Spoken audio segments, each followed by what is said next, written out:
this exciting episode of Wrestling with the Future. Psychic medium Angelo here, joined as always by Jeff the Ref Robinson. And we have a very special guest. Levi McDaniel Strong is our guest tonight. And what makes this episode extraordinarily special, it's the introduction, the maiden voyage, if you will, the virgin trip. You like that, Jeff? You're a virgin now. Wow, I can't believe it. Yeah. This is Jeff the Ref's debut episode of the Ref's Roundtable. You know it. And I'll tell you what, this is a pleasure to have Levi on for the first night as my guest. Welcome, Levi, to the Ref's Roundtable. Now, Angelo, thank you for that pleasant introduction. I very well appreciate it. Well, you're quite welcome. Now, I do have a little bone to pick with you, though. Oh, what's that? What's your bone? Okay, well, here's the thing, bro. Yeah. You know, I love you like a son because you're, about as old as my son would be today. So here's the thing. Levi is a wonderful guest, and I appreciate seeing Levi here. Yeah. You promised me, first of all, I want everybody to know, you've been bugging the shit out of me. Can I get my own show? Can I have my own show? I want to do my own show. Okay, Jeff, I'll give you your own show. I even came up with a name for you, the Ref's Roundtable. Okay? Okay. Get a co-host. Get yourself a co-host. And then we'll let it rock and see where you go. So here I am. I'm looking at Levi, a wonderful looking face, by the way. And I see your pretty face as usual. But where the hell is this co-host? What gives, bro? The co-host with the mostest is going to be here when the time is right. That's all you need to know, Angelo. I'll put it to you this way. Shit out of me. I'll put it to you this way. My co-host knows me better than you. My co-host knows me probably about as well as my girlfriend. My co-host knows me. My co-host knows me about as close as a brother would. I know who's coming on. Who's that? Mrs. Guru, your mama. I wish, but Mrs. Guru doesn't follow wrestling like we do, so. And neither does Papa Guru. Oh shit. Okay. So somebody that knows you as well or better than I do. Holy shit, that's saying something. I guess, well, we're all going to be surprised then, folks. So, Jeff, this is your gig. I'm going to sit back and just kind of like, where do you want to go with this thing? All right, you just take a seat back there, Angelo. I got this. I'm going to sit back, brother. I got my smokes and my coffee. I'm in good shape. All right. Well, Levi, how are you doing this evening? I'm good, man. It's a pleasure to be talking to you fellas. Definitely. It's a pleasure to have you here on the debut episode of the Ref's Roundtable. Now, let me introduce everybody to you. Let me introduce everybody to you really quick. You are in the wrestling business. You are an independent wrestler. And real quick, what is your name on the indies, or who do you go by? I go by my name, Levi McDaniel. I've been using my name since I started. Started training 06, was 16 years old, made my debut in early 09, January 09, was 18, right before my 19th birthday, and I've been using my name pretty much ever since, everywhere I've been. But you know what, some companies, they want you to throw on a hood or use a different gimmick. I'm always down for whatever makes sense and what a promoter wants, as long as it makes sense and works for the both of us. Well, now, I know you're out there in Iowa, and I'm here in Virginia where, in the Mid-Atlantic area where right now the independents are really starting to get kind of hot again as far as like the Mid-Atlantic hotbed, where back in the late 90s you had Matt and Jeff Hardy, Joey Abs, Shannon Moore, so many of them that got picked up from just that, general area. What is the Iowa indie scene like right now? It's picking up some steam. There's a lot of promotions, but honestly, there's a lot of bad promotions too. There's good and bad, and there's a lot of good workers. There's a lot of bad workers. And actually, I feel like the whole Central States in a whole, we've got guys out here that they could go hold for hold. They could tear down the house with anybody probably in the world, but that just doesn't reach to the East Coast or the West Coast just because of our location. So unless if that guy's really willing to travel, and unfortunately a lot of these guys, they're losing a lot of money just because of our location, and I'm really not about that. So it's hard to get some traction as far as the publicity goes out here. Well, I'll give you a little bit of advice. I mean, one thing that you benefit from that I did not have the benefit of when I was getting into it, I got started in 1998, and I was 19 years old, just like you. I was a young buck, not wet behind the ears, not giving a care about nothing except for I just wanted to get in the wrestling business. And the one thing was we didn't have access to cell phones. We had access to AOL. And you got on there and you messaged the promoter and you would say, I may say to an Angelo DeCipio, hey, Angelo, I'm interested. I see you got a show coming up in New Jersey here on this date. I'm interested. Could you use a referee? And he would normally reply back, sure can. Would you like to have a tryout? Because normally that's how it would start, as a tryout. So that way they don't have to pay you. And then they get you to come up there. And then they, normally are going to probably, if you're worth the shit, they're going to offer you a job or offer you an opportunity to come and work for that promotion. I mean, the one thing I'll tell you is working the indies sucks because you're going to only make $25, $30, maybe a handshake and a Coke or a handshake and a smile. And it sucks. I mean, now what I was going to say is where y'all benefit these days is y'all have access to YouTube where you could put a best of, a 5-minute clip of your move set or whatever you want and send that to the promoters versus like I did where I had to have a VHS tape that I had to mail out and not get back. I had to make 20 or 30 of them and send them out to every promoter. So what I'm trying to say is, you kind of got to make that sacrifice if you want to get out there. If a promoter from Virginia contacted you and said, hey, Levi, I saw you on YouTube. Would you be willing to come out here for $40? Yeah, you're going to take that hit. You may want to say, can you at least give me a hotel for the night or a gas voucher, whatever. But I'm just trying, that's just my recommendation to you as somebody getting started there. Well, I understand. And let me tell you guys a little bit more about me so you can understand where I'm coming from too. So age 16, I figured out what independent wrestling was by some local promotions. A lot of these promotions out here, they don't have the money for a dojo or a training school. So what they do is offer a training seminar before the show, which back then, it's a little different now, but back then, they didn't want to smarten you up right away too. And they would take your $40 and beat you up and then make you feel a little special, maybe let you ring the bell at the show, maybe do something just to keep coming back and giving the money. Mm-hmm. I still enjoyed it. I did that until I was 18 or so. Then I moved from my parents' house. I moved to Omaha, Nebraska, which is about the biggest city closest to me. I'm outside of Des Moines, Iowa, but Omaha's a bigger city. And, Iowa can't really count that well right now. That's right. But, back in the day, we had AWA from Minnesota. Yes, sir. That was the big territory. But out in Omaha, they also had the Central States, so they had Harley Race, and they had that influence. So moving to Omaha, I thought would be a really good benefit for me. There's a guy I had talked to on MySpace back in the day, and he'd said he was opening a training school. And, I told him I'd have the money. I'm moving there. I got on Craigslist, and I rented a room, first room I could find. I moved to Omaha, and then the guy don't answer his phone.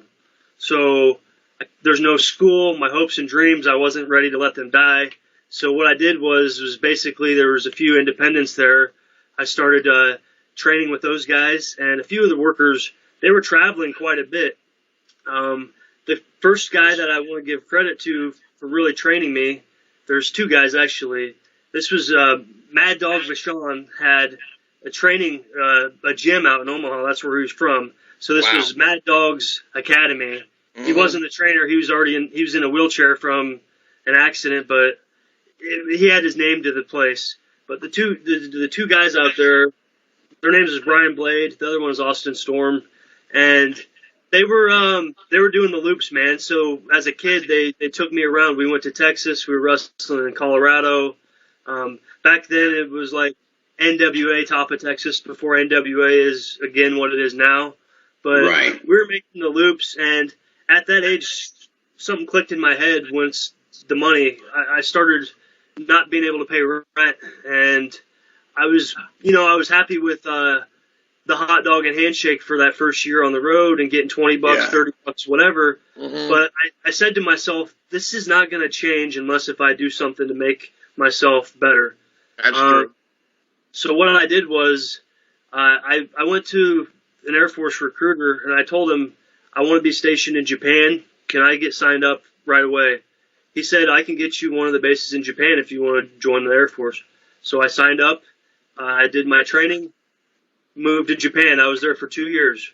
Now, what you were saying earlier about sending out your tapes and stuff like that, first thing I did when I got to Japan, every single company in Japan, I emailed, they didn't reply. So I met a girl that spoke English and Japanese. I made her my girlfriend. I said, babe, you need to call these guys. You need to get me into this stuff. This is what I'm really into, whatever. So she kind of helped me out as far as making the professional calls for me. And Right. one thing led to another, and the only promotion that really reached out to me was Big Japan Pro Wrestling, which they're known for the death matches, which you're seeing from Japan.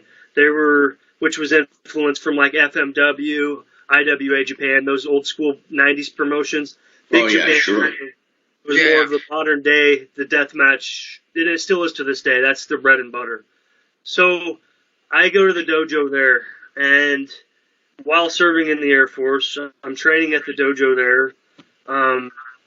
Probably the hardest training, way harder than any of the training I had done here in America up until that point. And you guys still there? It kind of froze out on me. I'm sorry. Yeah, I'm here. It may be just the connection right now. So, Okay. can you hear me? Yeah, you want me to continue, or where we at? Yeah. You were in Japan. I'm enjoying this, man. Like, you really got me in. Well, so I'm in the dojo. The first day there, the great Kajika, he's basically the head dude of Big Japan. He was training these guys. He's an older gentleman. He might be in his 70s now. He was headbutting me, all these things we had to do, all these Hindu squats. I was embarrassed because my cardio wasn't up to them. You could not, no guys that I'd met up until that point from America would be able to hang with these guys. That's how good they were. Right. So anyways, I did my training there, and from there, I started working for other promotions, and I trained at some other schools while I was in Japan. You know what? I hate to interrupt this, but hang on. We got somebody. Hang on. We're good.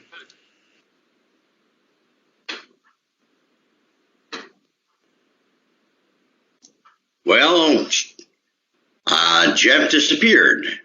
I think it said someone was trying to enter the conversation here, and then he kind of just came out. But maybe Yeah. he'll come in. Yeah, let me find Jeff. Let's find Jeff.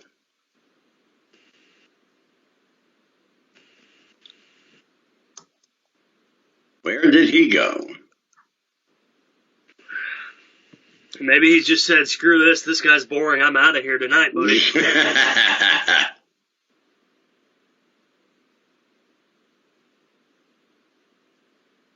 Where'd you go, Jeff? Well, it's just you and me, brother. It's all right, man. Do you want me to just continue where I was? We'll make it work. Yeah. We'll always make it work. Yeah, sure. So my thing was at this age, man, I was only 19, 20 years old. I'm in Japan. Now, this company is known for death matches, which the blood and guts, the most gruesome. There he is. Are you there, Mike? There you go. Is he here? No? No, he's I don't see Mike. I had hit merge like you had told me, and it's not there. Hang on.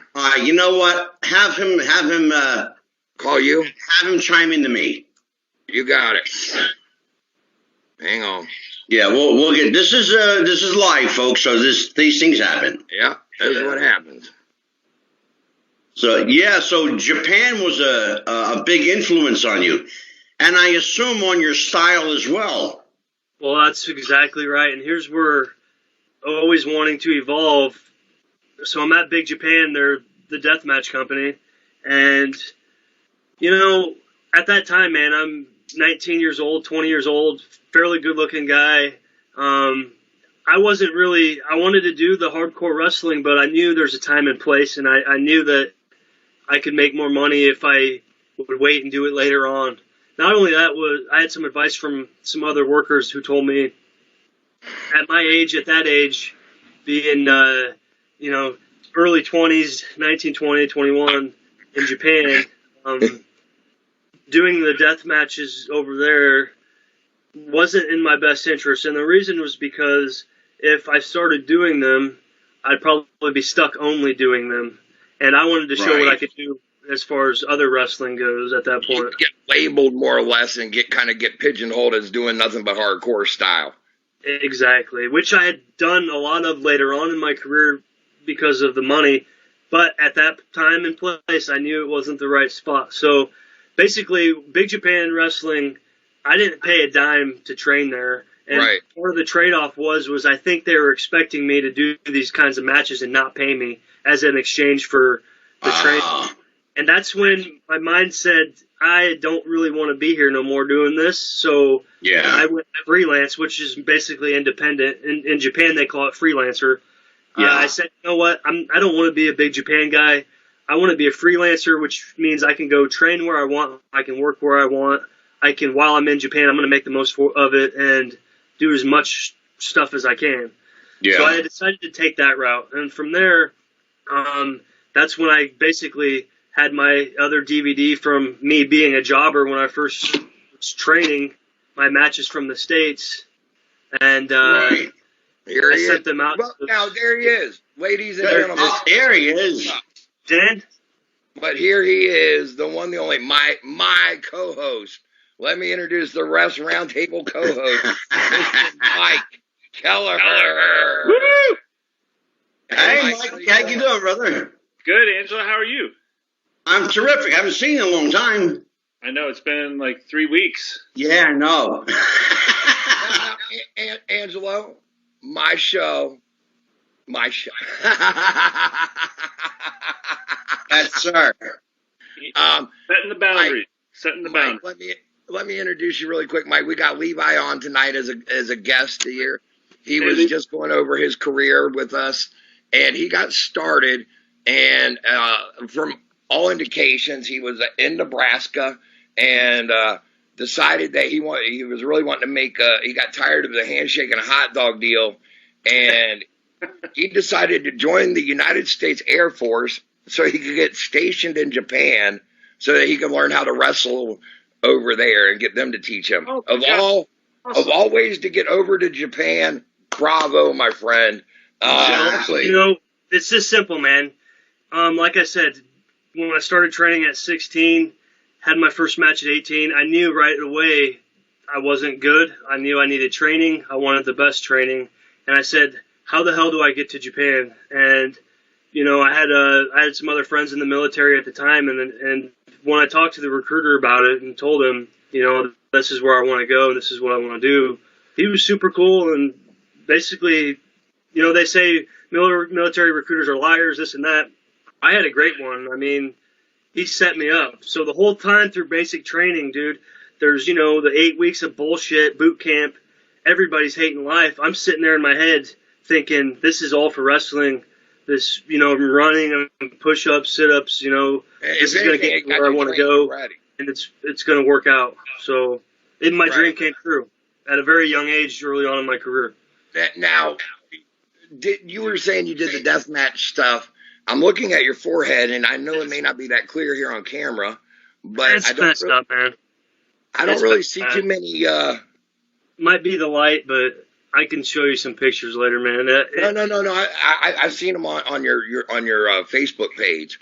Now, Now, one thing is, and Mike, Mike's been to indie shows himself, and he's seen, some of these boys you can look at and just tell that they have not had good training or even any training at all. Like they came straight from a backyard, and a promoter just said, "Here's $10 because I need a match." Exactly. That to me has got to be frustrating for you as a professional who has had proper training. What would you recommend to those backyard guys who have that dream and those hopes and those aspirations, like you did, like I did, like we all do as fans, or like many of them do? Here's what I guess, because I'm in that situation right now, because I've been doing this about 11 years now. There's guys out here, because of my location, like I said, I'm in Iowa. There's guys out here who are great guys. They have passion, but what they lack in is they go to these shows, and there's a few guys, I hope they watch this, because what I'm saying here to you guys is the same thing I said to their face.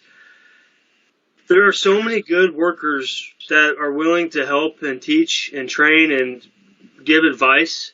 And if you're just so caught up in yourself that you don't take it, that's the frustrating part. For example, before the show, once the ring's set up, if they even help with that, which, that's what they should be doing, I'm usually around and willing to get in and try to help these guys. And there's a couple guys that I do like. And I said, hey, man, let me show you a few things. And instead of them taking that, they have no interest because they think they know everything. And then when they have their match, it sucks very bad. And they ask me how it was the match. I say the same thing every time. It sucked. You need training. And now I'm the asshole. But right. It's hard to tell a lot of these kids you need to get proper training. I mean, the one thing I would say is, you've had training from you were over in Japan, you got trained in the dojo, you had training. You were also trained at Mad Dog Vachon's school. Look into I would recommend this for any of the kids out there that are wanting to get started. Look into the school that you are going to get trained by and see who all maybe that they've even put out there. Even if they're a name on the indies, they may not have made it to WWE or AEW or wherever, but if they're not putting anybody out, then all they're doing is just taking your money. I have a question. Go ahead, Andy. I have a question and a statement, Jeff, if you don't mind. I just want to chime in real quick. No, go ahead. If you're going to make the commitment to be a professional wrestler, make the commitment to your training. And if that means moving out of state and getting a little apartment somewhere and a job to support your training, then do it.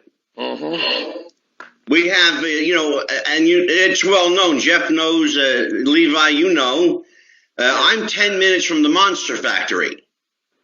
Oh, wow. We got kids all over the country that are flying to New Jersey every week just to get a tryout at the Monster Factory.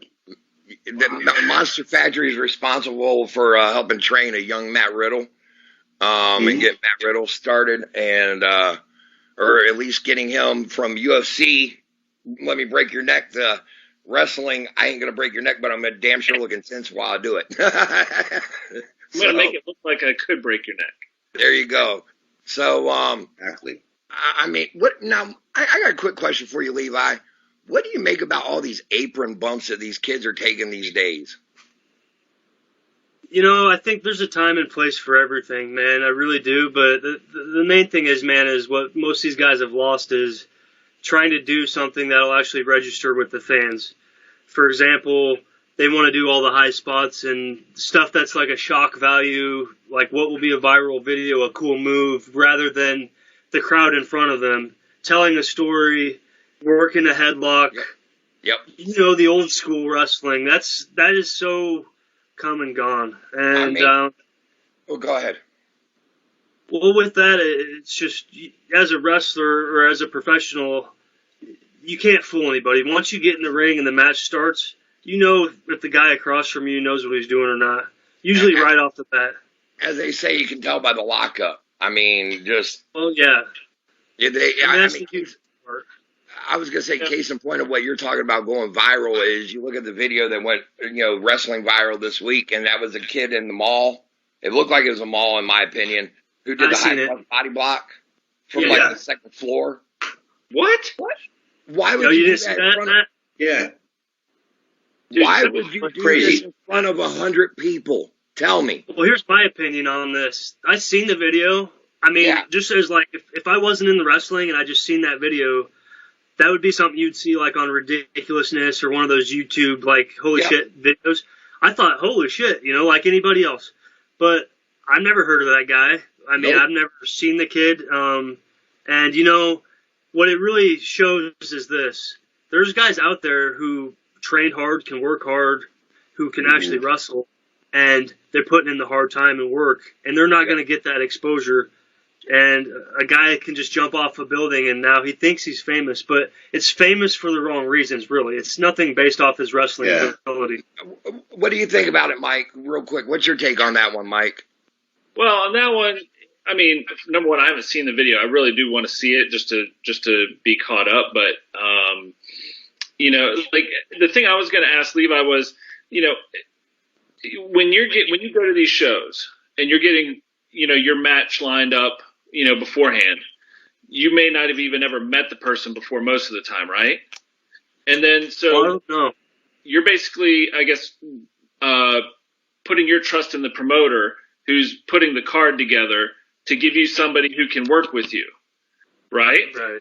And then so what happens when you're expecting A, B, C, D level, whatever it is. Let's say maybe you're the better wrestler, but you're an A and you're expecting a B or maybe a C plus, but then you get the D. Like what? It's simple, man. This is really a simple answer for me, and I might sound like an asshole saying it, but I feel like if you're a really good worker, you can work with anybody, for one. But if I know right away that the guy, if the guy is someone who's not trained, I'm not going to let him do shit to me. I'm not going to leave my feet for him. I'm not going to, honestly, I'll chew him up and I'll spit him out. And if he tries fighting back, I'll work with him a little bit to try to tell a story. But if he's that bad, literally, you can see a few of my videos, I just will stomp a hole through him and then get out of there. And honestly, right or wrong, I don't know.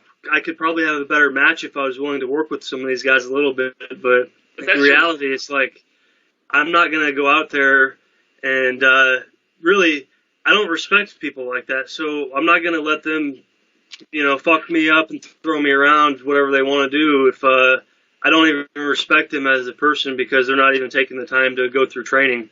Now, there are guys out there who have gone through training and they're still maybe not be very good, but I respect them because they put in the time and the effort.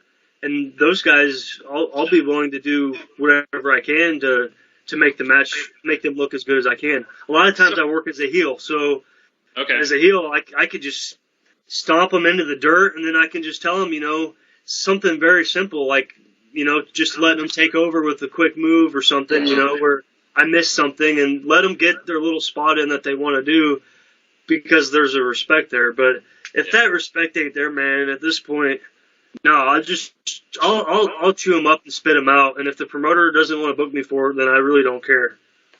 Well, I was just worried, because that's your health. Your health and livelihood is at stake when you go into the ring with the wrong person. There you go.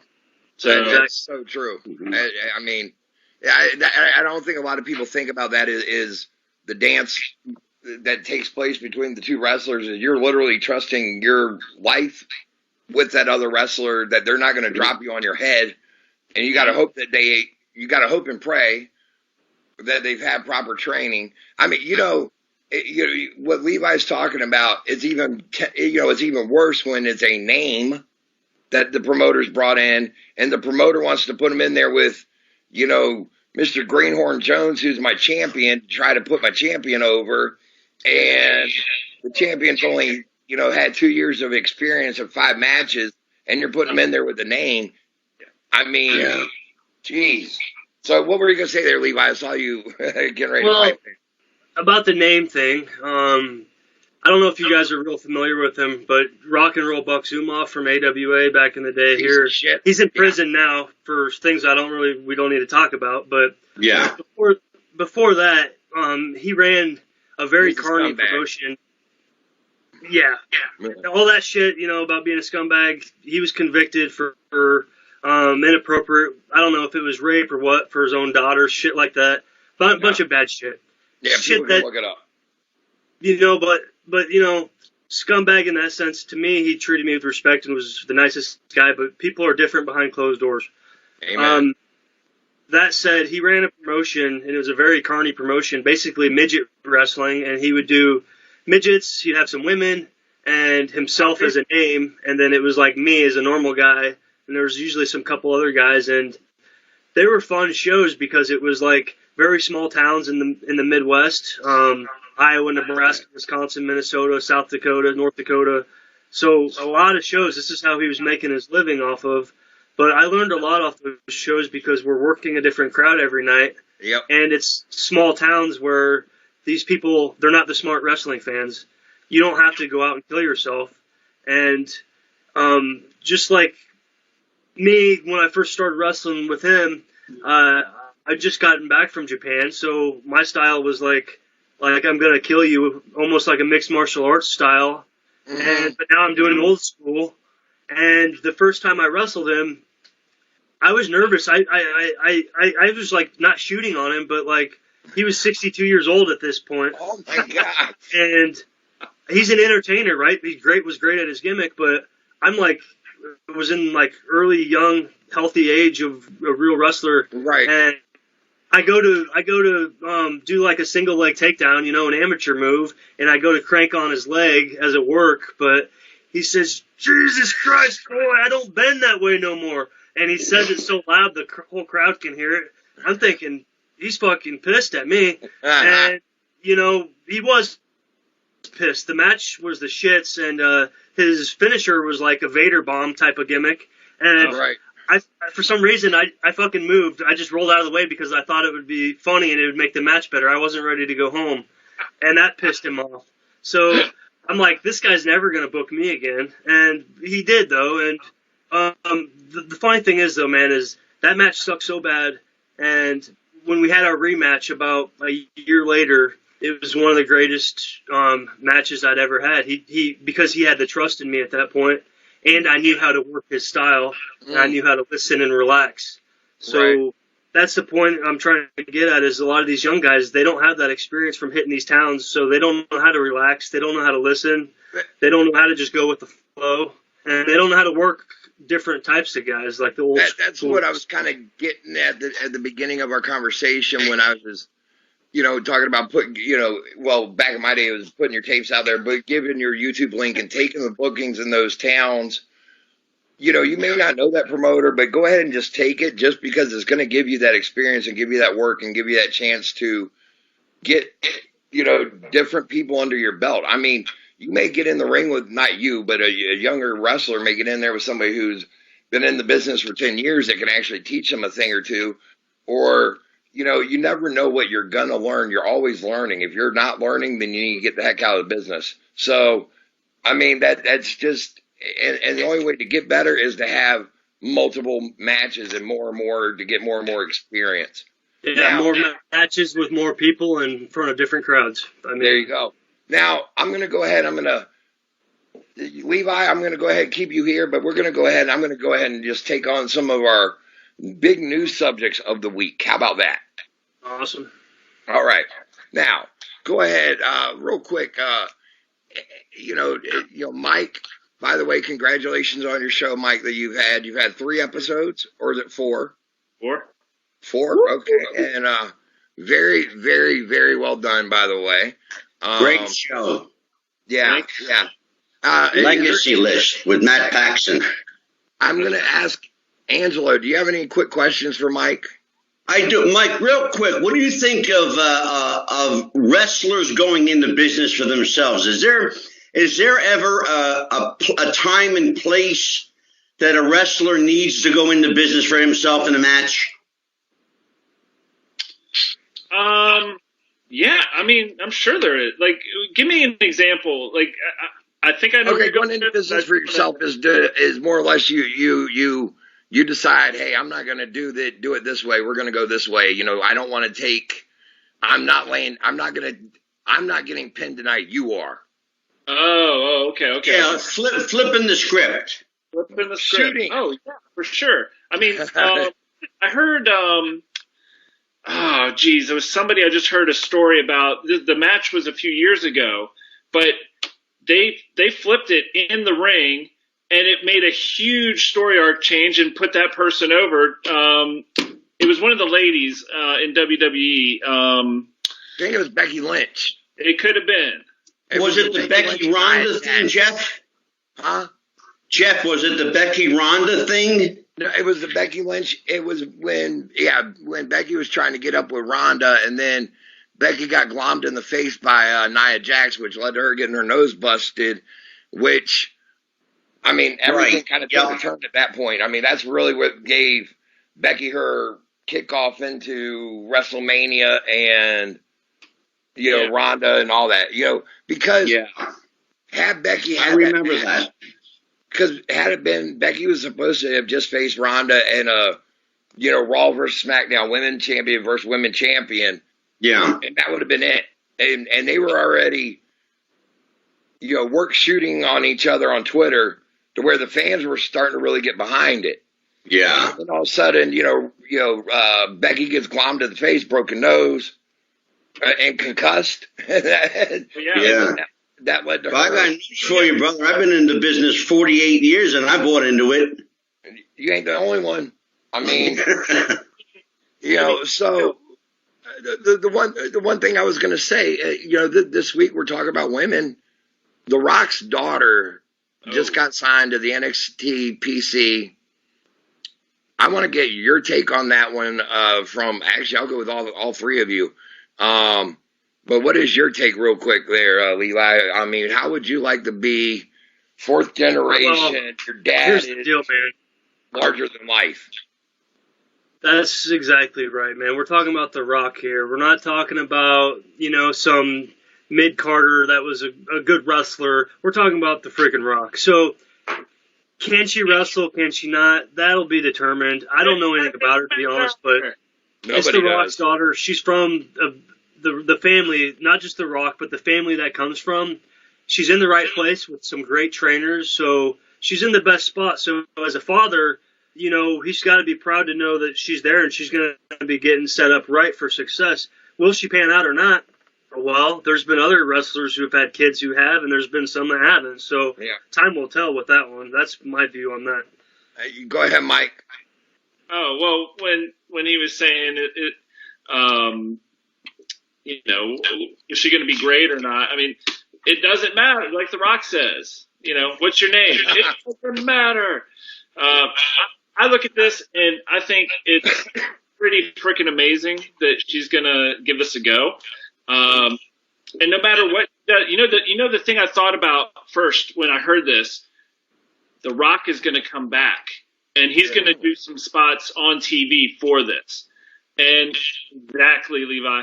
And I'll tell you what, this would be really cool if daughter screwed over dad and gave him a low blow in a mixed tag match or something like that.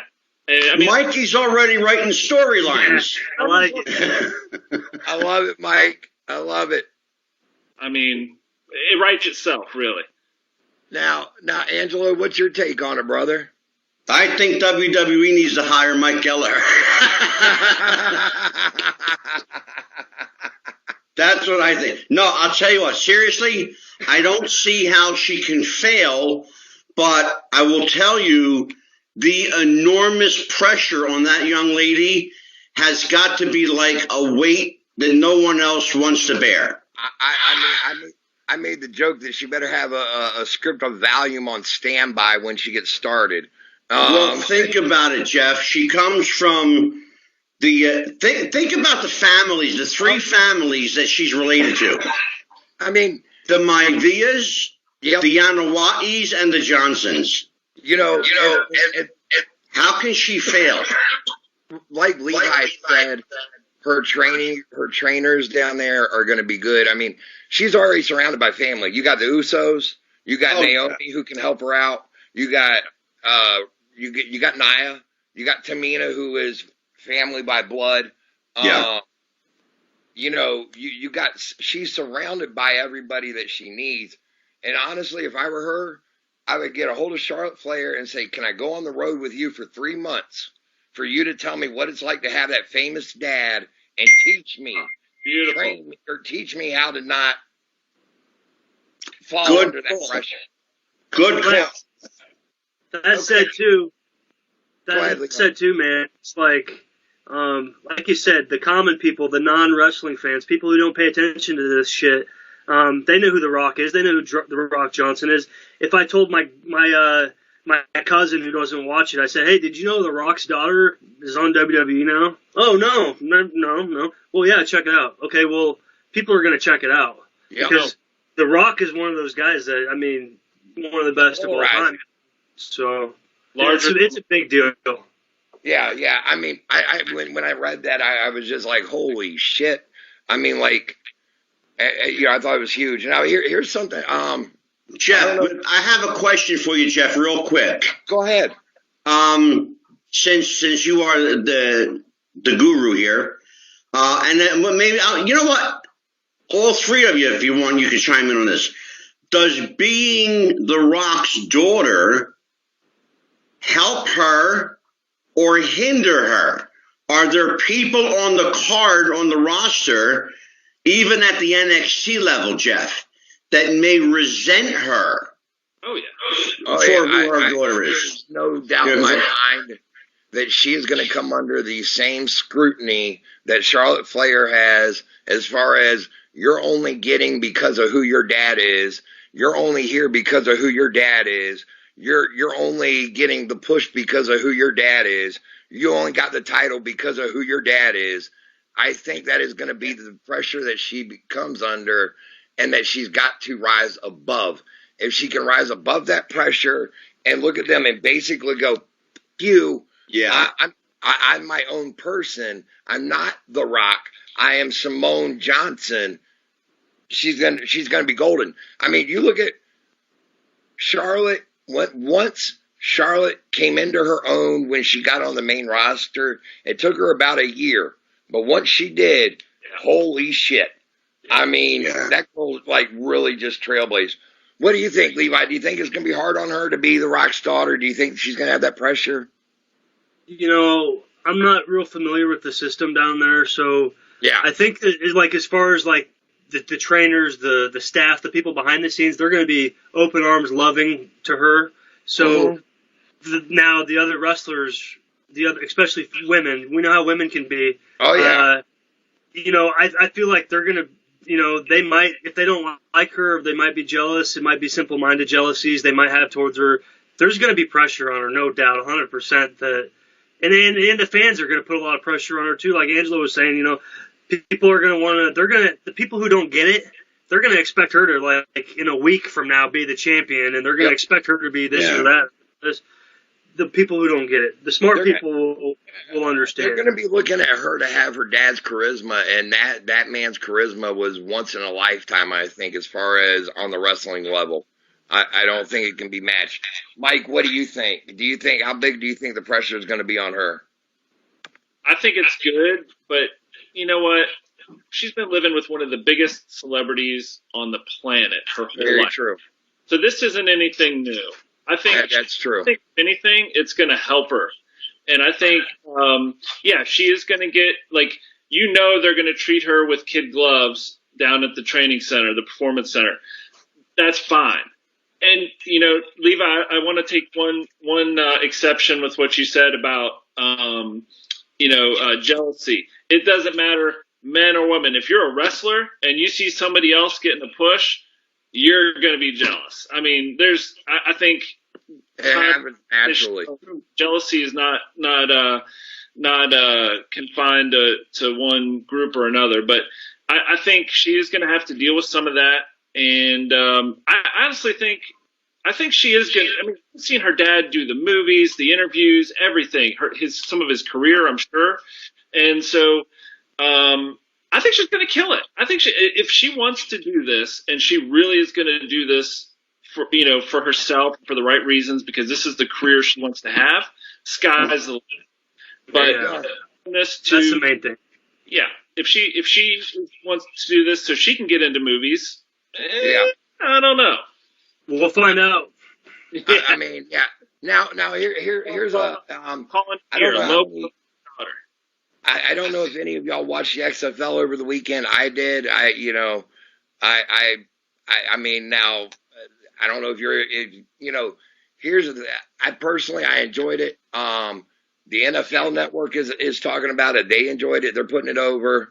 ESPN's even putting it over hard. And it's not just because of affiliations. They actually are enjoying what they are watching. It's the one thing that they did right. They have no connection to wrestling at all. Like, thank God. There was no mention of Vince. There was no mention of WWE. The only thing that they used was a gong, the Undertaker's gong. That was it. Really? That was it. And that was like for a touchdown or coming out of the tunnel type deal. I mean, it was nothing. So. I mean, what do you take? What do you feel about that one there, Levi? I mean, what do you think? Do you think that they got XFL? Do you think they got a chance, or do you see them flopping once again? This is a tough question, man, because I haven't really followed the XFL. I'm where I'm at in Iowa, man. Dude, most people up here, we don't have any pro sports. Right. So everybody loves the Chiefs, and if not before, now they're on the Chiefs bandwagon because Kansas City's the closest city that has an NFL team. So, like my dad, for example, he's a diehard football fan. I asked him, are you going to watch XFL, this or that? I feel like they just blew their load because the Chiefs won the Super Bowl, and they're ready for the offseason. That's my opinion, but I'm in the Midwest, man, and everybody's different, and I think that people who like football, they might give it a shot. And I think it's on Fox, right? It's on Fox and ESPN. Okay, so they're getting the right network, so that's all good. So I think it could go either way, really, but we'll have to wait and see, man. Like casual people, I don't think maybe, or if you don't know the players, you might not want to watch the sport. So I don't really know who they got for talent or this or that. Well, I'm not the best to comment on that.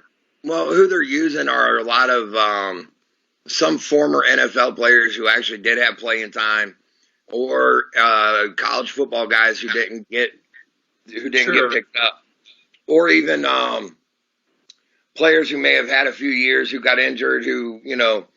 It's a good mix of guys, and the benefit to it is because they're not quite pro like NFL.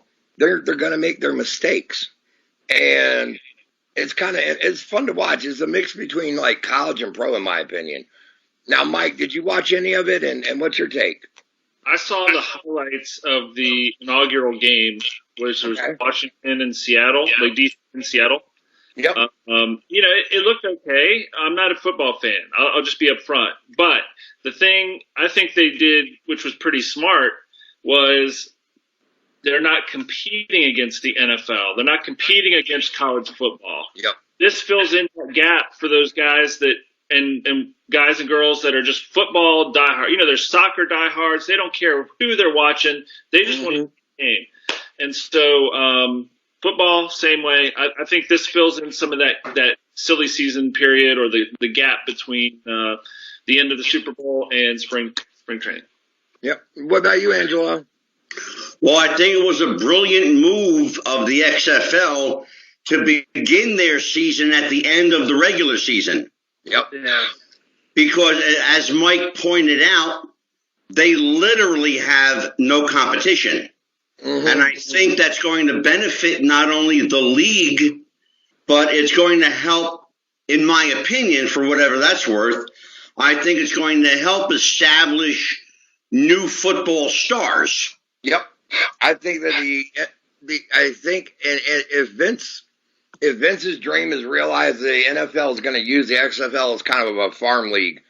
to pull And from. I've heard, yeah, you know what, Jeff? I've actually heard that comparison being made, and I think it's brilliant. What do you think about that? You follow football more than I do. I think if they're going to use it as a feeder in addition to like college football, I think it's awesome. I mean, it's giving guys more opportunity, again, just like in wrestling. It's an opportunity to make more money. More players, more people can make more money and enjoy it. I mean, as one player said, he knew that he would never make it to the NFL, but thank you, Vince, for giving me a chance to live my dream and be out there on a field playing on national TV in front of my mom.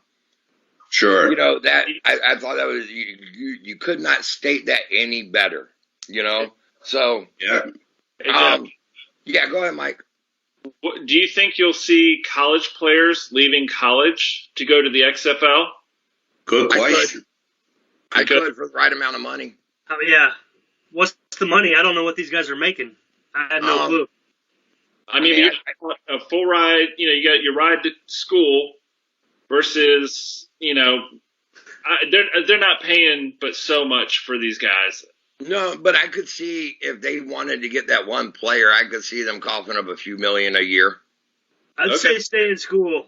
I was the college quarterback from Memphis, Tennessee, or some school, and you're not going to go to the NFL. You might want to just get your degree and then go to the XFL or arena or something else. I don't know, but there you go. There's going to be guys out there who don't think that way, and they'll probably take whatever offer they can get. And if they're really good, if the money's right, then I don't have a problem with what people do, honestly. That's their choice. Jeff? Yeah. I just checked something out online here. Yeah. The breakdown for XFL salaried players is $55,000 a year. Okay. They ain't chump change. They ain't what the NFL's paying, but you can live on it. If you got a degree, though, you could probably make $60K, long after your career is over. Yep. Yeah. The coaches, the breakdown of the head coach salaries average $500,000 a year. Holy shit. And I'm looking at that. The source I'm using is ESPNSports.com. Well, there you go. Well, and I wonder, Angelo, there's probably incentives built on. Oh, yeah, no doubt, Mike. Absolutely. So 55, and then if they're a good player, maybe they can bump that up significantly. Or they probably have, like Jeff, how it works in the NFL. They have a base salary and then they have a bonus structure. I'm sure that some of their bonuses will be, even if you can get a T-shirt deal for your team or whatever because of how good you get. You never know. And not to mention the signing bonuses. Okay. Yep. Sure. So now we're gonna go with here's another interesting story that is developing, I guess you would say, is the Matt Hardy. Is his contract up? Is it not? Where's he going? Is he going to go to AEW? Is he, what's going on?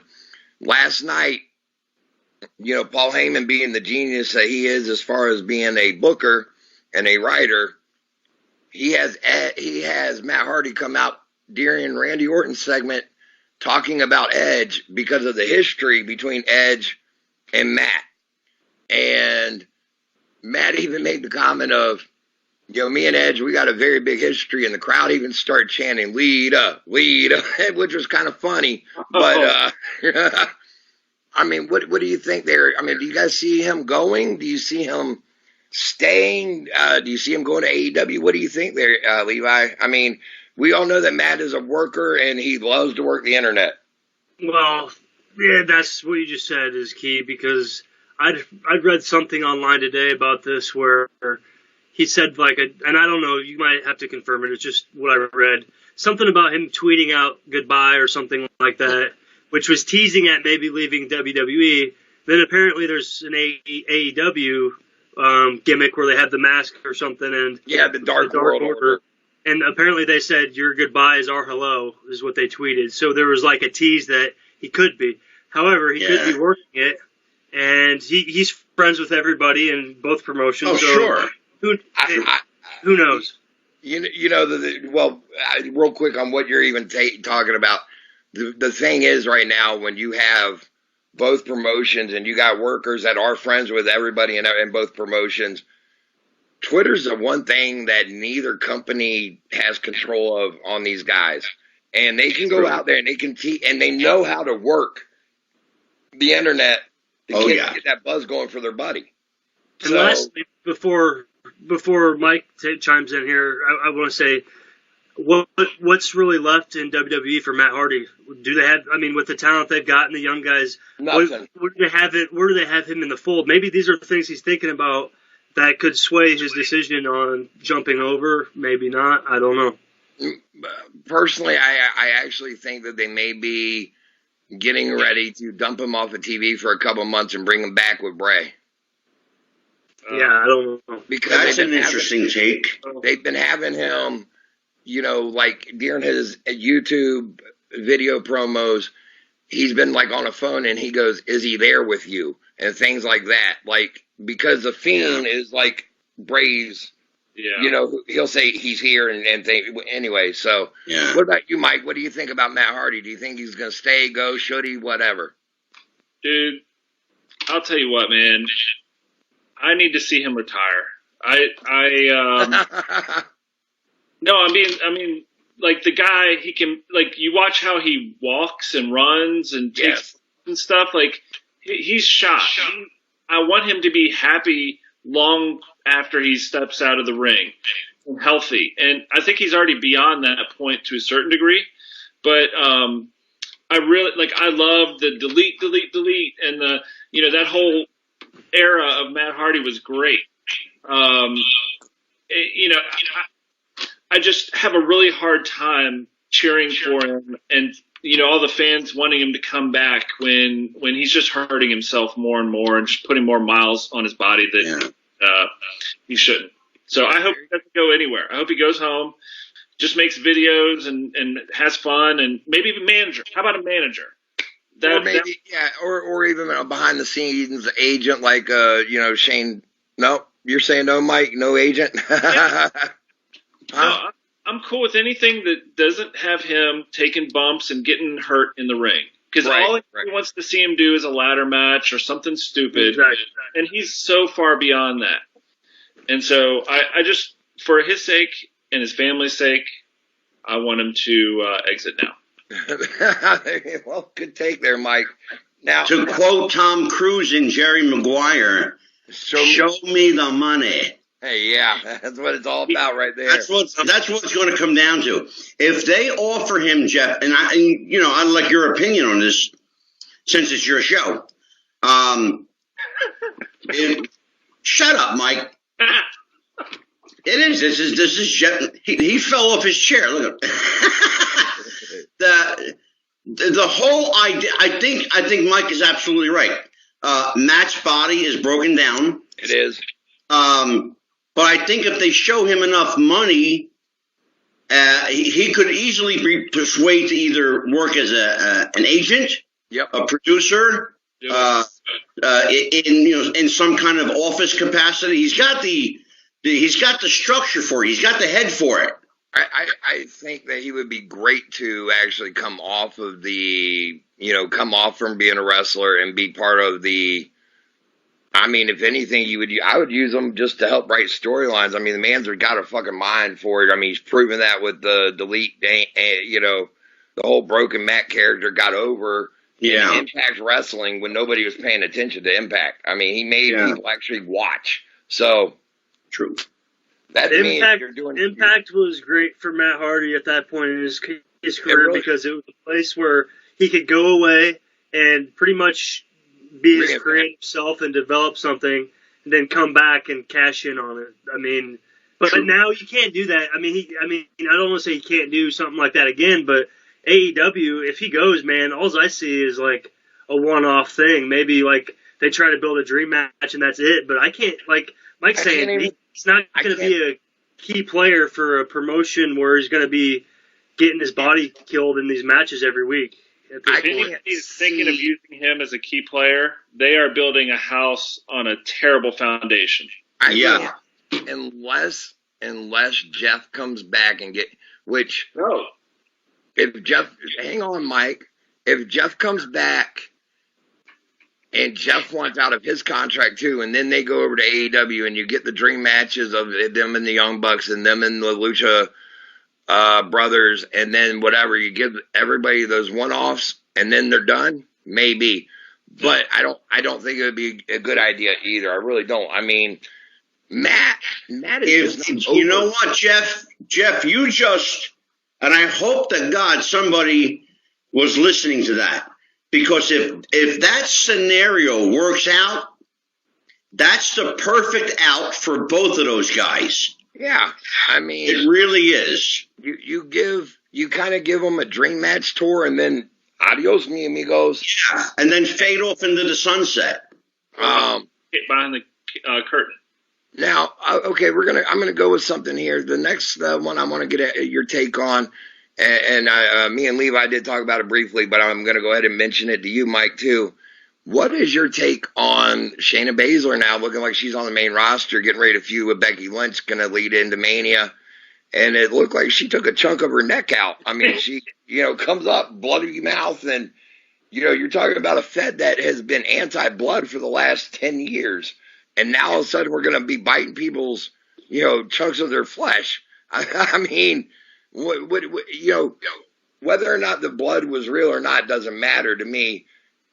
Are they going to implement it back to even if the guys are allowed to gig and whatever?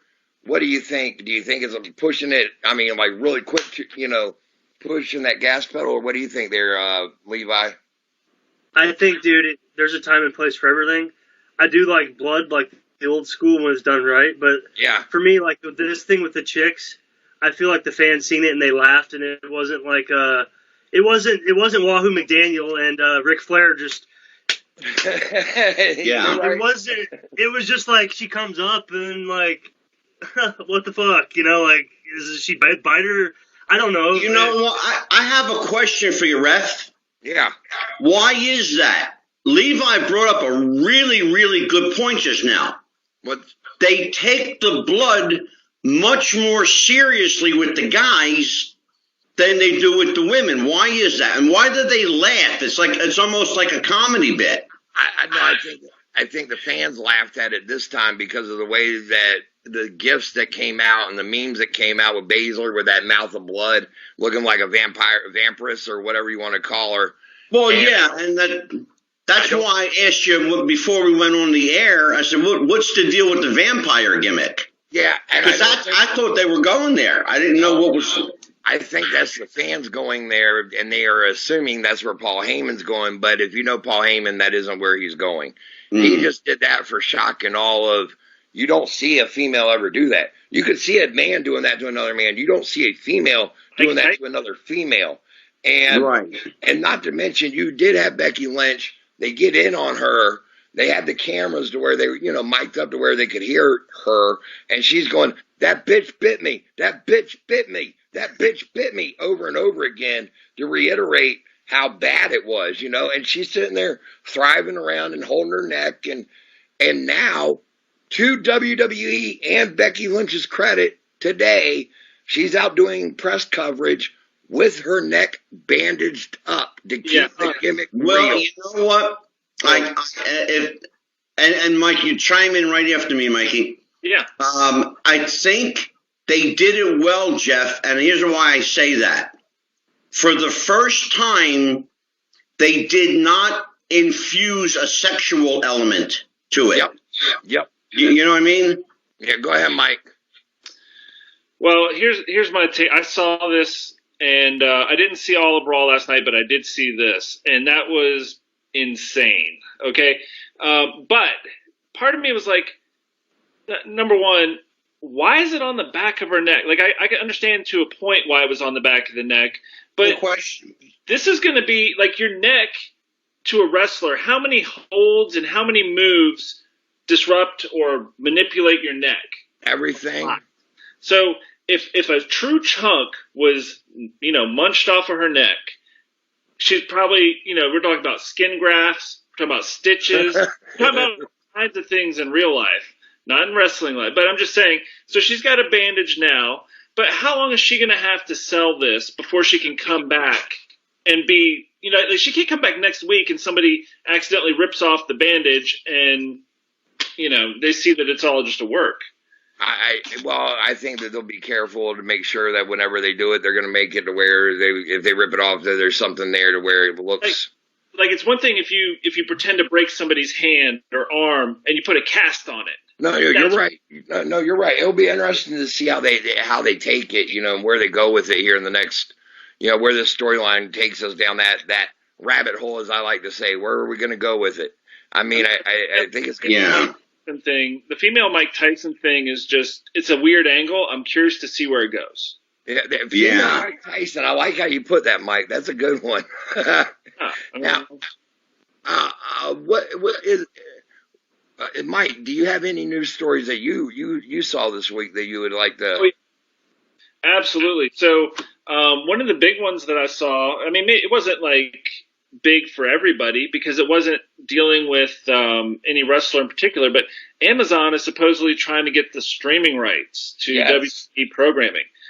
And then there was, sort of like this follow-up comment about then that would open the door for Amazon to buy WWE. And I think that's just total BS. I could see them selling some of the streaming rights. But, what do you have you guys heard this yet? I've heard about it. I have. There are some legs to it. Amazon made a play for WWE about 7 years ago. And if you remember that now, Jeff, I know you remember that. I do. They made a play about 7 years ago. Certainly, Amazon has the money. Certainly, they have the means and the resources to make it happen.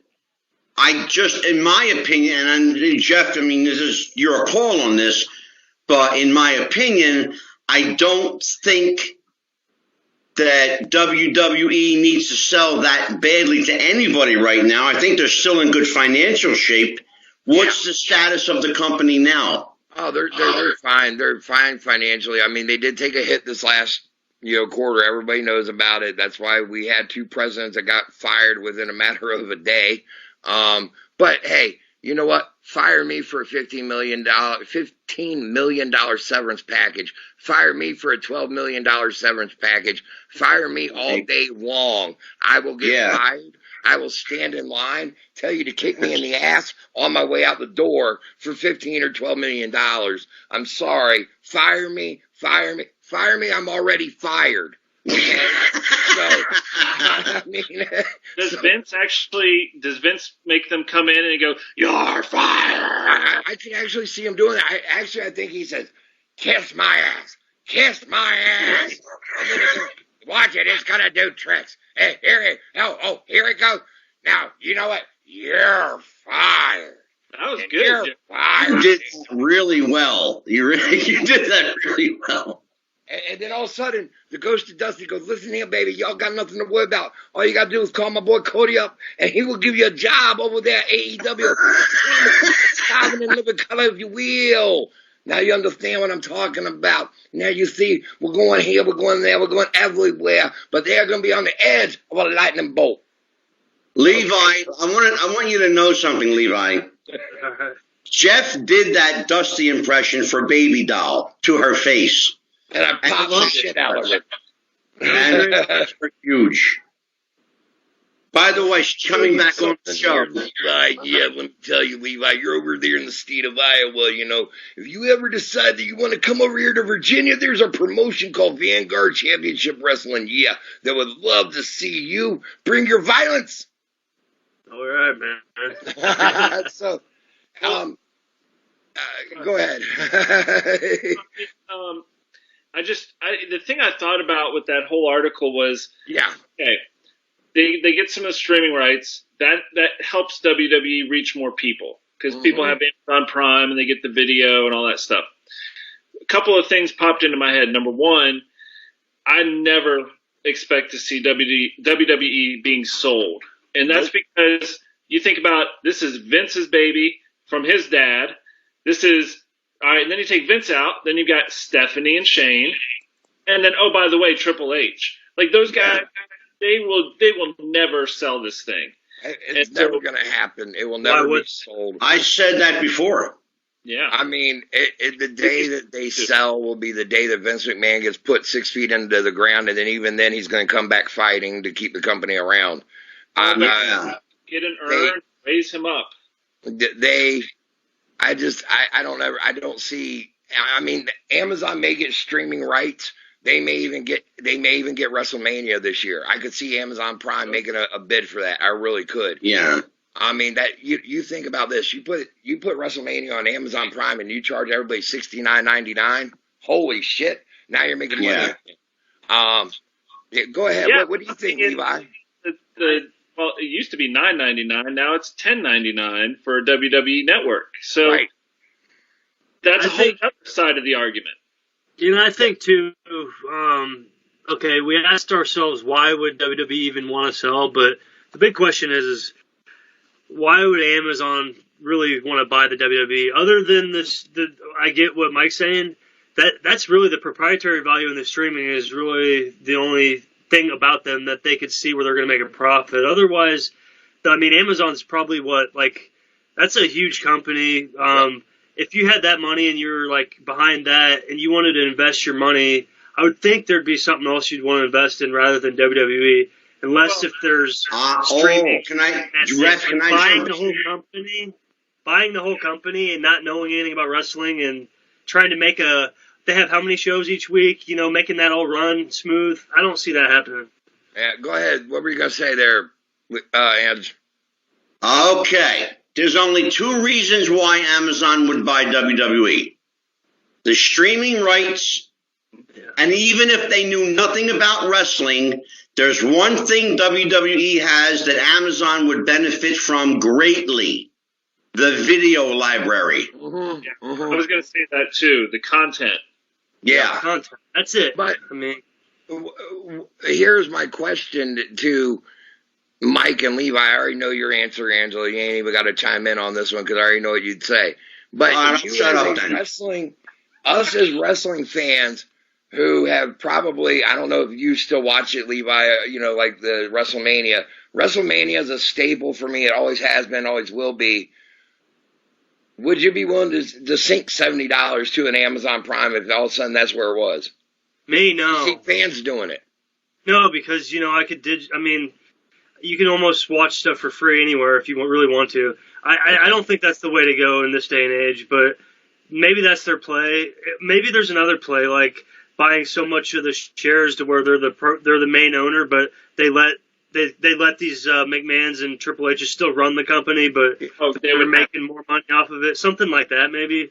But I think it has to come down with the content more than anything, which isn't a bad thing for fans as long as the prices aren't like outrageous. If you're a fan, you're going to more than likely watch it.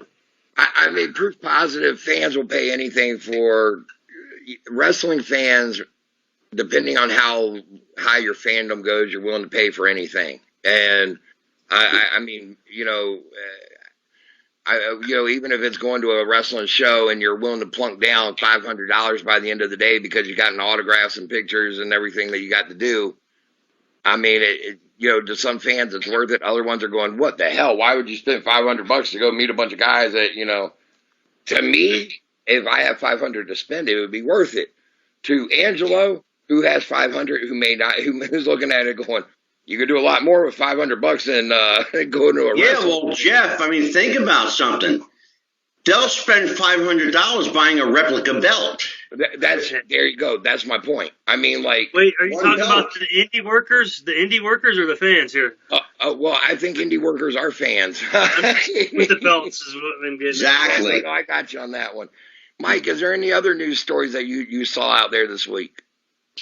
Let's see. I had some notes. I'm just looking here. I really kind of combined. I was kind of shocked. I didn't realize that the WWE Network was going up in price, and I saw my bill come in the other day, and You know, I really only watch the network for the pay-per-views, and so it's still a really good value.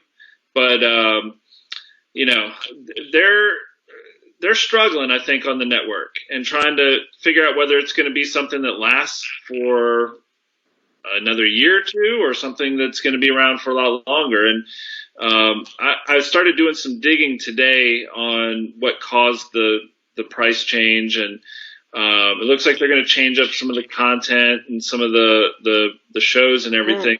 It'll be interesting to see how it pans out, but you know, that's where I'm at on news this week. I'd love to chime in on what you guys thought. Well, the price of the network went up. I can tell you that, because subscribership. Well, the price went up because subscribership went down. But not by much. It was enough to make the price go up. No. What Mike's saying is correct. They did add new content to it. They did add, and they have been saying that they're going to add more content, more old school content for us old school fans like me and Levi and Mike and Angelo. You know, it's, I mean, I'm all for it. I mean, you know, the problem is, and I think a lot of fans that, those of us that want to see that old school stuff in their library, is we don't think about the hours that they got to put in to get those old tapes ready to be put out there on a streaming site. I mean, yeah, you got to think, for a 1 hour program from 1985 where everybody came out with music, you got to scrub that music and put something else over it. If that's a big expense, ref. If you got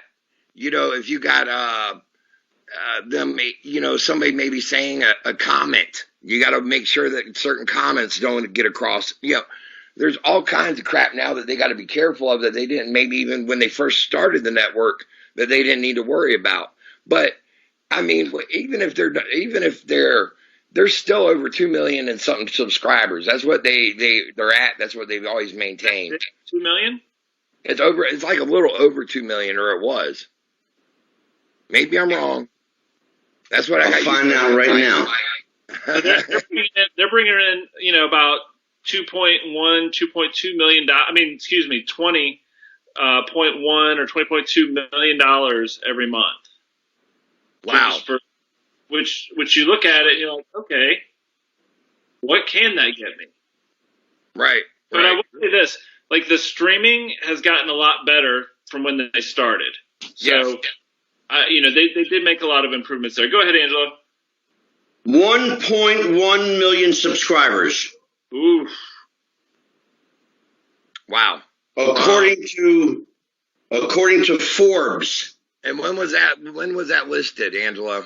The date is July 25th, 19. So that was last year, 2000. Yeah, that could be pretty accurate. Summer of last year, Jeff. Yeah, that's pretty accurate then.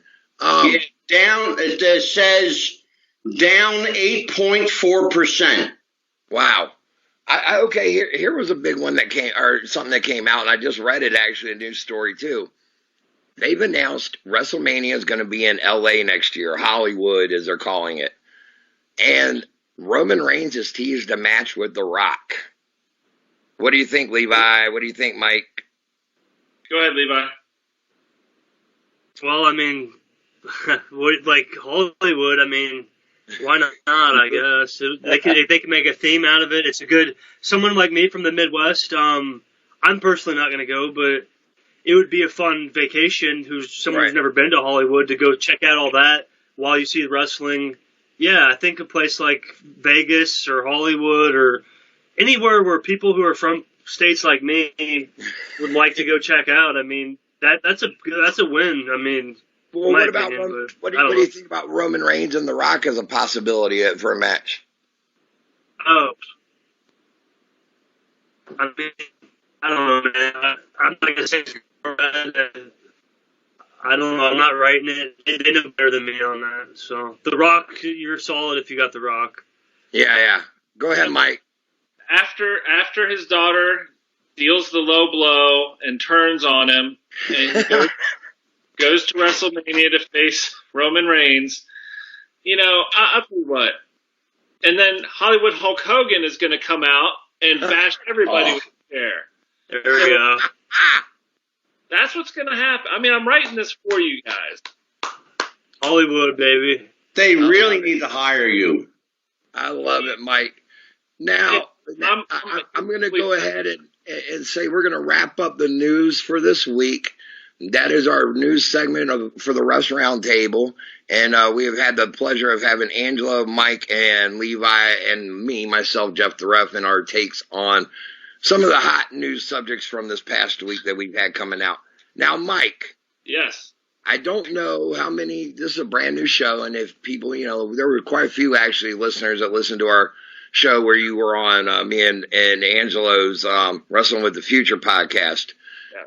I will let the fans really, listeners know, me and Mike, we go back to third grade, wasn't it? Yeah. Right around there. Met each other and playing rec league soccer, and me and him, we hit it off. And, then our moms, both being single moms, it kind of worked out to where it was, hey, I got something to do this weekend. Do you mind watching my kid? And vice versa. And next thing you know is you got two best friends that had a lifelong friendship. Now, here's a segment that we're going to go with. This is going to be 3 questions or memories that Mike has with me. So we're going to go ahead. I know, Levi, you may or may not enjoy this. If you want to tune out, that's fine. But if you do want to stay in, go for it, brother. All right. Go ahead, Mike. All right. So, like Jeff said, we've known each other forever. And one of the biggest memories that it just kind of popped into my head the other day was Jeff was one of the first people, actually the first person that I knew in my small circle of, schoolmates and friends who knew the names of the real names of the wrestlers. Okay, so one day we're riding the bus and he's talking about Terry Bollea, and I'm like, who the hell is that? And he said, that's the Hulkster, that's Hulk Hogan. And I said, it was like an earth-shattering, mind-bending moment. To 7 and whatever, I thought Hogan was Hulk Hogan.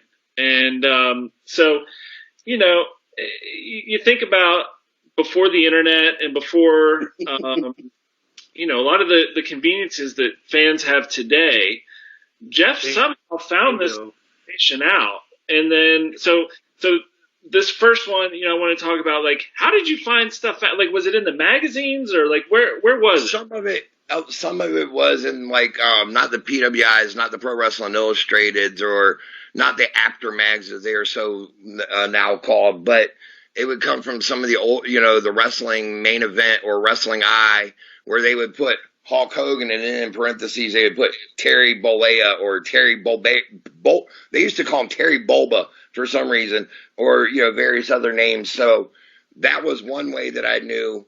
Another one was back then there was a National Enquirer article that came out, and it was like a 4-page article where they went into what the wrestlers, who they were, what their real names were, and how they weren't really these characters that they portrayed. They were like, Sergeant Slaughter's real name is blah, blah, blah, blah. And you know what? He was never really a sergeant in the U.S. Army. I mean, it was like, holy shit. So that's really where I obtained a lot of my knowledge, is just reading magazines that weren't kayfabed per se, and the National Enquirer of all places. Hey, well, I just got to say, because, it definitely was a more innocent time. Okay. Yeah. We were, all we knew was what we saw on TV or read in a magazine or somebody told us. And 30 years ago, you didn't have access to an internet that could break everything down. And then even in an encyclopedia, you could look up Hulk Hogan's name and you may see a picture, and that was it. So Wikipedia? I mean, hello. Yeah. But so, I remember this is kind of another memory that kind of piggybacks off that one. It was a time where, hell, I thought the Undertaker was dead, and he was scary as hell. Yep. And I thought the Russians, Nikita and Ivan, I thought they were really Russians. And, you know, you could go down the list of characters who worked in angles so well that it was. You believed them. Yeah, it was unthinkable to doubt them. They made us believe. They made us believe. What about Abdul the Butcher? Abdul the Butcher from Windsor, Ontario, Canada. You know, that one's the one that blew my mind as a kid. No kid. And then when you hear Abby talk for the first time and he sounds like Mike Tyson, that's even more mind blowing. He's not from Sudan, right? Or Nikita Koloff goes, "You know something? Let me tell you something here. Oh, you stupid Americans!" And then he talks and he goes, "Hey, how are you doing? I'm Nikita Koloff from Minnesota. I'm Scott Simpson." Well, fuck. Now, okay, go ahead, Mikey. What's another one? You know, I had another memory of Jeff because, you know, it's like the universe was really, like, he was tuned into wrestling in his core, okay? And somehow or another, wrestling found him. And one of the ways wrestling found him was his mom worked at CBS. Still works. Did she retire yet? She retired. She had to retire last year due to health reasons, but yeah. Yep. Okay. So, and wrestlers would come to the studio to be on the show. And Jeff would get out of school, and I'd be like, "Where are you going, Jeff?" "Oh, nowhere." And then I'd find out later, "Oh, I just met the Von Erichs, or I just met whoever." And I'd be like, "Hey, what about, you know, hey, you know, can you bring me for once in a while?" That I'll tell this because I have shared it on Wrestling with the Future with a couple of people, and I know it's one of Angela's favorite stories, and I'll share it here tonight with so Levi can hear it too. What it was, my mom did work. She worked at Regent University or CBN, as many people knew it, or the Family Channel 700 Club with Pat Robertson. She didn't work with Pat himself, but she worked with the university. But anyway, she knew people over there where they filmed the 700 Club, and she would find out, you know, they would call her up because they all knew. I mean, my mom, I guess it was, you know, being a proud mom when people would say, "What's your son into?" "Oh, my son's into wrestling." And then they would say, "Oh," and anytime anything to do with wrestling came up, they would call her. Well, they called her up. They said, you know, the Von Erichs were coming in for a 700 Club. And my mom worked for, at the time, a program called Sing, Spell, Read, and Write, which was a spelling program and reading and writing program to help kids and adults learn how to read and write. And she was part of that, and they were also using the Von Erichs to shoot a commercial. Well, one of the guys that was in her office came to her and he said, "Hey, can I use Jeff to help me write this commercial so I can get the guys plugged into the right spots?" "What the hell are you talking about? I've never written a commercial. I'm only 12. So I go over there, I sit down with them, and I look over the script, and I'm like, "No, Carrie needs to say this. Kevin needs to be the one that says this. Nope, Carrie needs to be." Anyway, I helped kind of produce, or whatever you want to call it, how the script needed to be written. And the guys said, "Okay, here's the deal. We're going to be shooting the 700 Club with Pat Robertson, the special one.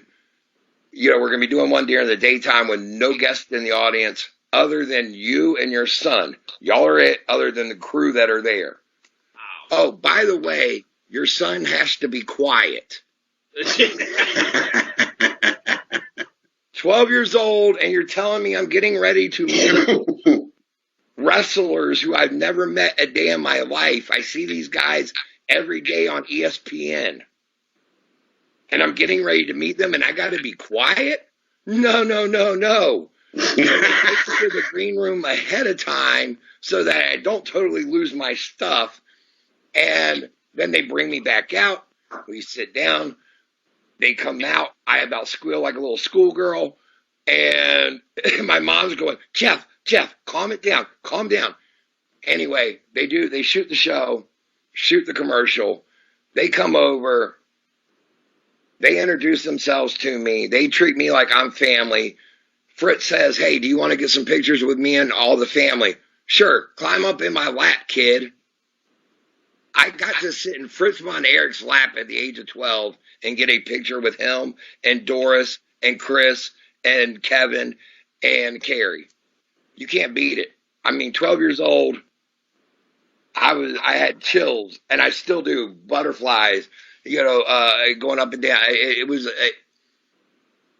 I can't thank my mom enough for that day and that memory of a lifetime. I really can't. I mean, I hope that she hears us tonight or tomorrow whenever this goes up, because that was just, thank you, Mike, for letting me tell that. Go ahead. Third one. There you go, Mike. I believe there was probably a conversation with your mom beforehand, which I've heard her give you several times. Now, Jeff, you have to be good in order to go to the whatever it was. Yep. And there was many times where Jeff would skirt the line of whether or not he was going to be able to get the payoff at the end.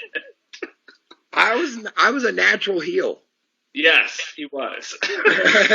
But you know what? He was one of my best friends. So, even when we would have our matches in the house, I was always the heel. I'd rake your eyes or thumb you in the eye or whatever I needed to do to get the win. I mean, and keep in mind, when me and Mike would have a match in the house, we didn't know to call it in the ring, brother. We didn't know about a finish. We didn't flip a coin even. We were straight shooting on each other, except for if we were like, I'm going to put you in a figure 4, okay? You lay there. Yeah. Mike, can I get you to tell Levi the story about how Jeff emptied his cup of ice at the Norfolk Scope? That's rumor and innuendo. Oh, Jeff, let me just qualify this. There's no physical proof other than the eyewitness testimony of maybe perhaps inebriated wrestling fans in Norfolk, Virginia. So I qualified that, ref. Yeah, there you go. Thank you. Go ahead, Mike. You can tell this one. Yeah, so Jeff and I were at the Scope in Norfolk, Virginia, which is a good mid-size arena. I mean, they had a lot of ABA basketball games and concerts and, a lot of, I think they even had monster trucks every once in a while and other things. Yeah. So it was a good sized place, but it seats 10,000. It seats at 10 to 12. So Jeff and I would get tickets to some of the, like NWA or I don't think it was WCW. I think it was NWA. No, we went to a lot of WCW shows. Okay. And so we went this one time, and it may have been like Great American Bash or something. But either way, we went to the Scope for this card. And look, we're sitting there. Ric Flair comes out, and he had major heat. I mean, it was like fire in that place. He was just working the crowd so hard. And I forgot, was it Barry Windham that he was wrestling? I think so. That night it may have been. It was either Barry Windham or Sting. Okay, either way, I mean, come on. How hard is it to get heat when you're fighting one of those guys? And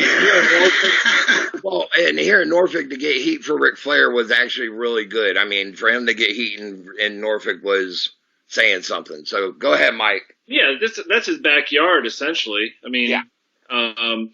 So we're sitting there, and Flair does something that he didn't get the ref's permission for, and supposedly, and then some ice goes flying out of the cup. They should have put a lid or something on the cup to keep it, more secure. That's right. The ice, it just flew into the ring, and may or may not have made contact with Mr. Flair, and then they actually stopped the match, and they made an announcement, and they said, do not throw objects into the ring. If we see you, we will escort you out, something like that. So there may have been a few more pieces thrown after that, but it was very, very cleverly done. And it was crazy. I have one that I will share, and it is a non-wrestling one, but it's a memory of mine. There was a young lady who me and Mike both had our eyes on. Oh, no. Her name was Lisa. We will not despair or give her last name. However, the two young third boys, she was quite the good-looking female, and we decided the best way to decide who could go after her attention, we would have a Nerf basketball game on Mike's porch to decide who could. Oh my God. I had forgotten about that. Oh my gosh. Anyway. So who won? I believe it may have been me, and then it later became evident that she really wanted Mike, and then it was, but I won the game. But there was some dirty plays in there. So I know nothing about raking eyes whenever you would go for a shot. I know nothing about that, or trying to clip a knee. There was nothing involved. Now, on our next show, I'm going to tell everybody about the time that Mike and me basically got catfished by a female. Everybody, it has been my pleasure tonight on the debut episode of the Refs Roundtable. It has been a ton of fun. Thank you guys for tuning in. Now, let me tell everyone, you can hear me here, Refs Roundtable. It is going to be on the Wrestling with the Future, under the Wrestling with the Future, everywhere you can find Wrestling with the Future, on Podbean and Spotify and Stitcher and Apple and iTunes and all of it. Hit that like button. Give us a ton of downloads. And because you know what? Jeff, your show, Jeff, is going to drop every Tuesday night at 11 p.m. Every Tuesday. Angelo is our producer / he's going to chime in when needed. But anyway. Actually, next week, you won't see me at all. You may hear me once at the beginning, but that's about all you're going to hear me. Well, I just want to thank everybody here tonight for coming on, and let everyone know you can catch me on Twitter at JeffRob41977.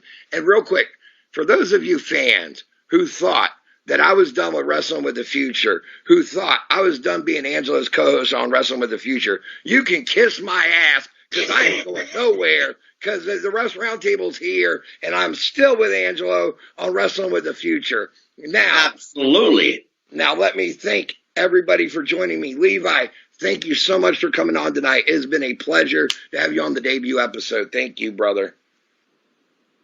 And Mike. Thanks, man. And I had a lot of fun with you, man.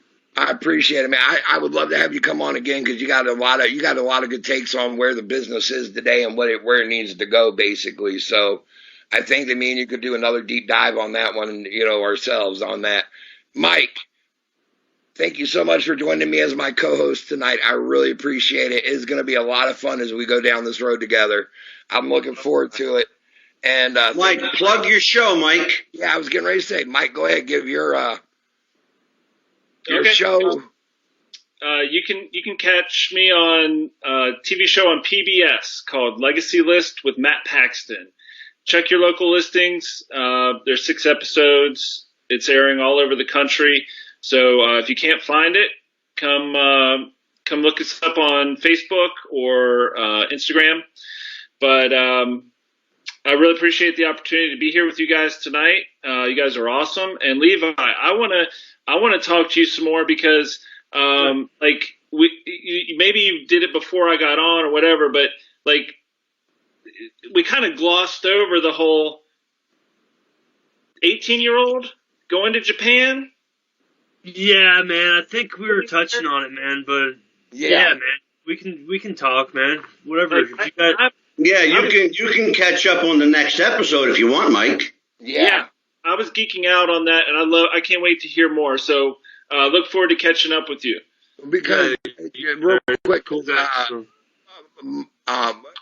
Mike has been over to Asia a couple times already, done a couple tours himself with his wife. His wife is Korean, correct, Yeah. Mike? Yeah. Right. And so they've been over there a few different times. Now, Levi, do you got social media that you would like to plug? Twitter, Facebook?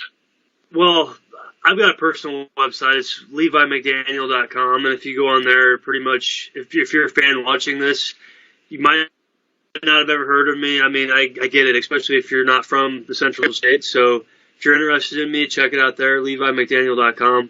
I've got links on there, like my biography's up there, all the information about my wrestling career, as well as like match links to YouTube, that sort of thing. So just check out that site, and yeah, everything is on there. So, and like I said, I appreciate being on here. It's fun. I gotta say something really quick, Levi. God bless you for not riding on the coattails of Wahoo's last name.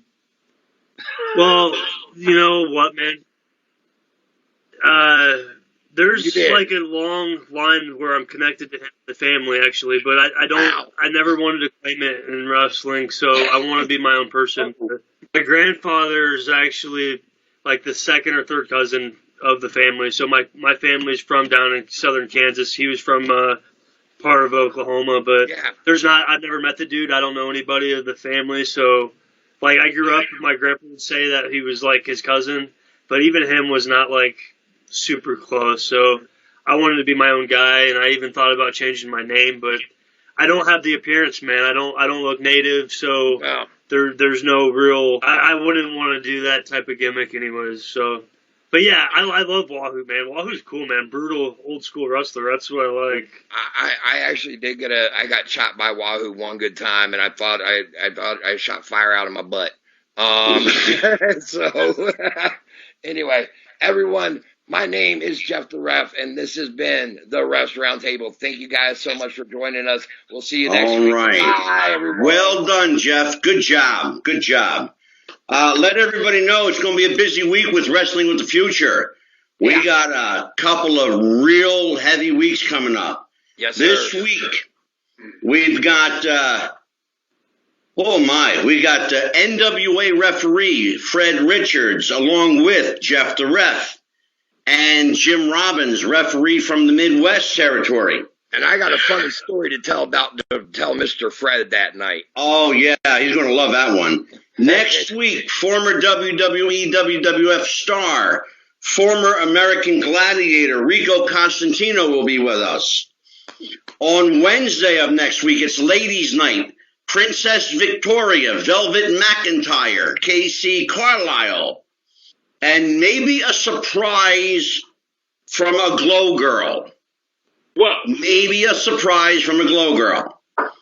Also next week, the founder of RF Video, Ring of Honor, and an ECW alumni, Rob Feinstein, will be here. Next Saturday, Pam Allen, the daughter of Gordon Soley, will be with us. Oh. We've got Ron Starr, a rising independent wrestler. And kicking off March, we've got a star-studded lineup. Evan Ginsberg and Bill Pierce, a former WWE, WWF enhancement talent, also part of Simply Splendid.